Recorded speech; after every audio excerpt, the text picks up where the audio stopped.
আপোনালোকৰ যদি ভূটান যাবলৈ মন আছে 1000 টকাত ইণ্টাৰনেশ্যনেল ট্ৰিপ কৰি আহিব পাৰিব। ৰাতিপুৱাই ওলালোঁ আমি প্ৰায় 4 বজাত আমি ভূটানৰ ফালে ওলালোঁ। এয়া আমি বৰ্তমান বাঘৰবৰীৰ পৰা ওলাইছোঁ, গুৱাহাটীৰ পৰা। এয়া আমি বাঘৰবৰী চাৰিআলিৰ পৰা পাৰ হৈ গৈ আছোঁ ভূটান দিশে।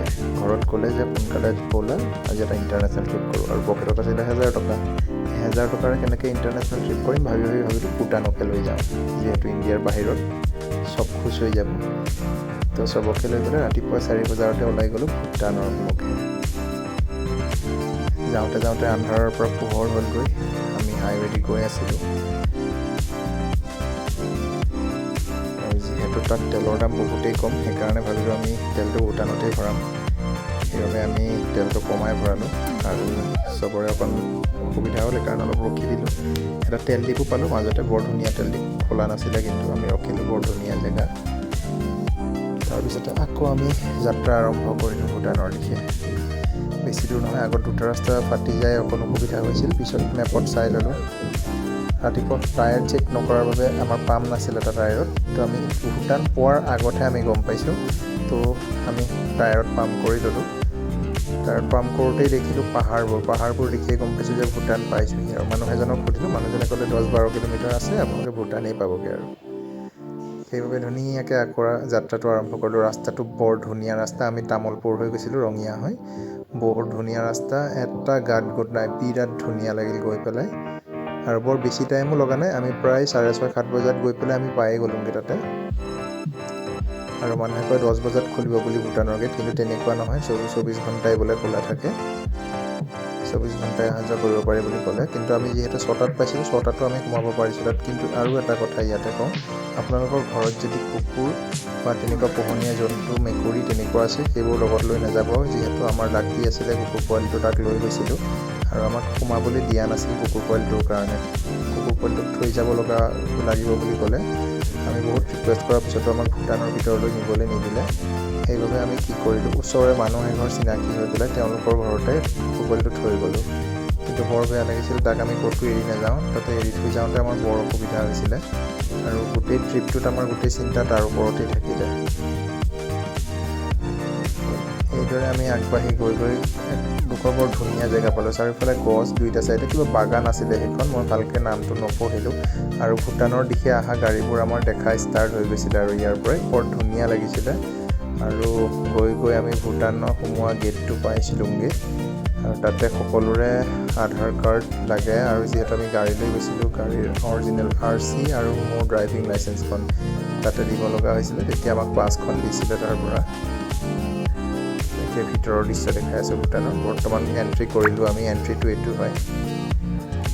বৰ ধুনীয়া হয়, বহুত চাফা জেগা আৰু বৰ ধুনীয়া জেগা।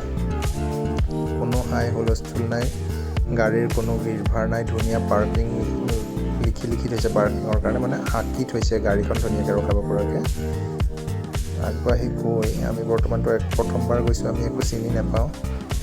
তো আৰু তাতে আমাৰ চিমে কামত নিদিয়ে, যিহেতু আমি মেপো ভালকৈ চাব পৰা নাই, অফলাইন মেপ ডাউনলোড কৰি যাব লগা হৈছিলে। কিন্তু আমি বস্তুবোৰ কেনেকৈ চাম বিচাৰি উলিয়াব লগা হৈছিলে, সেইবাবে আমাৰ সময়টো অলপ বেছি গুচি গ'ল। কিন্তু 4 বজাত গৈ আমি 1 বজালৈ আজৰিয়েই হ'ব পাৰিছিলোঁ। 1 বজালৈ ঘৰ আহি পাইছিলোঁ। আমি বহুত ধুনীয়া এটা ইণ্টাৰনেশ্যনেল ট্ৰিপ আছিলে। আপোনালোকে আগলৈ চাওক, বৰ ধুনীয়া লাগিব চাই পেলাই। এখন অভাৰব্ৰিজ, প্ৰথম ব্ৰিজখন বৰ ধুনীয়া হয়। সেইখন পাৰ হৈ গৈ আমি এখন পাহাৰ পালোঁ। আচলতে আমি গম নাপাইছিলোঁ, মনেষ্ট্ৰীটো তলত আছিলে, আমি তলদি নগৈ আমি ওপৰেৰে গুচি গৈছিলোঁ।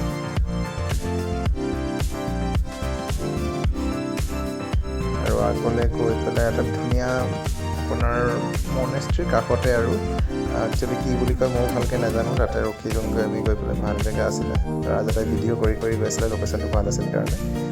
আৰু ঘৰবোৰ তাত বৰ ধুনীয়া, কিবা ৰজা মহাৰাজাৰ দিনৰ ঘৰৰ নিচিনা।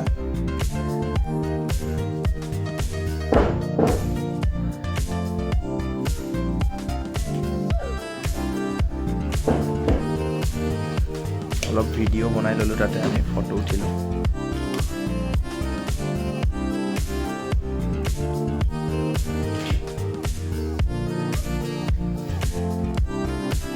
প্ৰথম গৈ পেলাই আমি চিনিয়ে পোৱা নাছিলোঁ, সেইবাবে ইয়াতে অলপ ফটো ভিডিঅ' উঠি ল'লোঁ।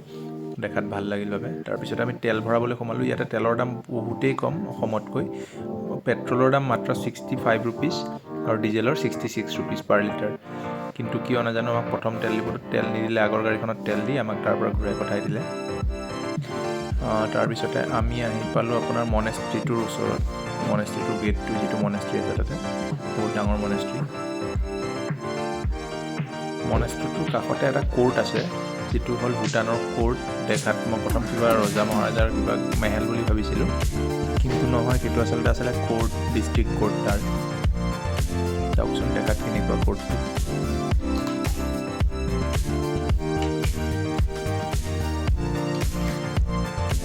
কোৰ্টটোৰ কাষেৰে মনেষ্ট্ৰিটো লৈ যায়। সেইটো হ'ল কোৰ্টটো। কিমান ঠাণ্ডা পৰিৱেশ, কিমান ধুনীয়া জেগা। তাত চাগে ক্ৰাইমেই নহয়, সেইবাবে কোৰ্টত মানুহ শুনাইছোঁ।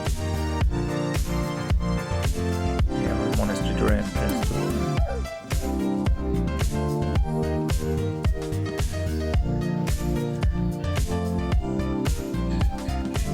আৰু কোনো চিন্তাৰ কথা নাই, তাতে গ'লে আমাৰ ইণ্ডিয়ান কাৰেঞ্চিও তাত এভেইলেবল চলি যায়, বা ৰিটাৰ্ণো ল'ব পাৰে তেওঁলোকৰ পৰা। তাই অলপ ধেমালি কৰিলে মনেষ্ট্ৰিটোত সোমাই।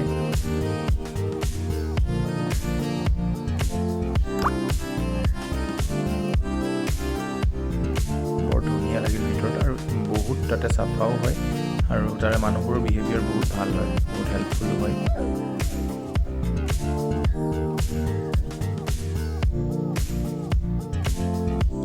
মনেষ্ট্ৰিটো চাব পাৰে আপোনালোকে, বৰ ধুনীয়া মনেষ্ট্ৰি হয়। ভিতৰত সোমালৈ ভিতৰত আমি গৈ পোৱাৰ লগে লগে আমাক তাৰ পৰা ফ্ৰুটি আনি দিলে সকলোকে এটা এটা। তাৰপিছতে পাৰ্কিংটো দেখুৱাইছোঁ, চাওক তাতে পাৰ্কিংবোৰ এনেকুৱা। আমি এনেকৈ গাড়ীখন ৰখাইছিলোঁ, পাৰ্ক কৰিছিলোঁ। পাৰ্কিংবোৰো বৰ ধুনীয়া, বনাই থোৱা থাকে। তাত আপুনি গাড়ীখন গৈ ৰখালেই হ'ল, আৰু কোনো চিন্তাৰ কথা নাই।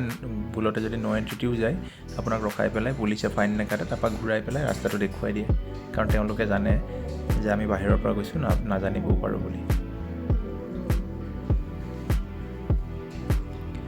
এখন হ'ল তাৰে মাৰ্কেটখন। আমি মাৰ্কেটত গ'লোঁ বস্তু ল'বলৈ। একো বিচাৰি নাপায় আমি আখৰোট লৈ ল'লোঁ। আখৰোটৰ দাম বৰ কম, 100 টকাত এটা পেকেট দিছিলে।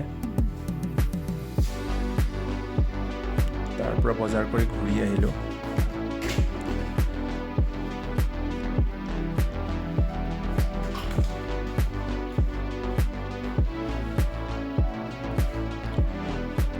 বস্তুৰ দাম প্ৰায় একেই, একো ডিফাৰেঞ্চ নাই, খালি তেলৰ দামটো কম। আৰু যিহেতু আখৰোট বুলি কয় এইটো ৱালনাটৰ দামটো কম। আমাৰ ইয়াতে বহুত বেছি, তাতে বহুত কম, 100 টকাতে এটা পেকেট পালোঁ।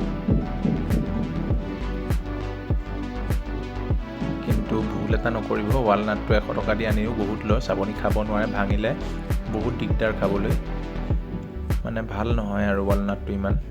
আমি ভাবিলোঁ কি 100 টকাত বহুত ভাল হ'ব, কিন্তু আনি পেলাই আমাৰ একো লাভ নহ'ল। আৰু গ'লে যোনটো ৱালনাট তাতে সৰু পেকেটটো 100 টকাকৈ, সেইটো ল'ব, সেইটো বহুত ভাল হয়। কিন্তু ডাঙৰ পেকেটটো 100 টকা দিলে লছ হয়। আৰু ইয়াতে যিবোৰ মদ হয়, ৱাইন, সেইবোৰ তাতে সকলো জেগাতে পাব। আপোনাৰ ষ্টেচনাৰী দোকানতো আপোনাৰ ৱাইন পায়, ঠিক আছে। তো আমি ম'ম' খাবলৈ সোমালোঁ, বহুত বেছি টেষ্টি ম'ম'। আপোনালোকে আহিলে ইয়াতে আপুনি খাব পাৰে। বজাৰৰ পৰা ওলাই আহি য'তে আমি পাৰ্কিংটো পাই, ফাৰ্ষ্ট পাৰ্কিংটো পুলিচ পইণ্টটো, তাৰ লগতে বিৰাট ধুনীয়া ম'ম' পোৱা যায় তাতে।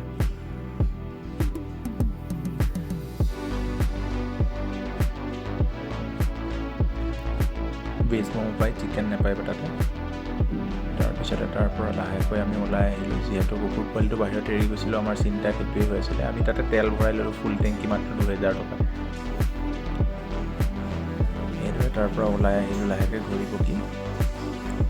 একেবাৰে ধুনীয়া জেগা, আপোনালোকে ফুৰিবলৈ আহিব পাৰে, আৰু ইয়াত থাকিবও পাৰে, আপোনালোকে ষ্টে' কৰিব পাৰে। মাত্ৰ 700-800 টকাত হোটেল পোৱা যায় ইয়াতে, বৰ ধুনীয়া ধুনীয়া হোটেল।